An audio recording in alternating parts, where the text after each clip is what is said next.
guys, good morning to everyone. Good morning mga kachika. So sa tanghalian ito magluluto tayo ng adobong sitaw. Ayan guys, adobong sitaw na red. Yan. So nalawa ng konting baboy lang guys. Saka lagyan natin ng patula. Ang diskarte ng mga ating mga nanay para sa tanghalian, gulay.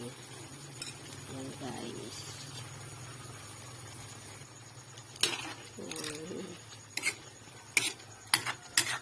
ang adobong may adobong sitaw na may patula. Yan. Ayan na guys. Ano na natin sa dito sa ating lagayan.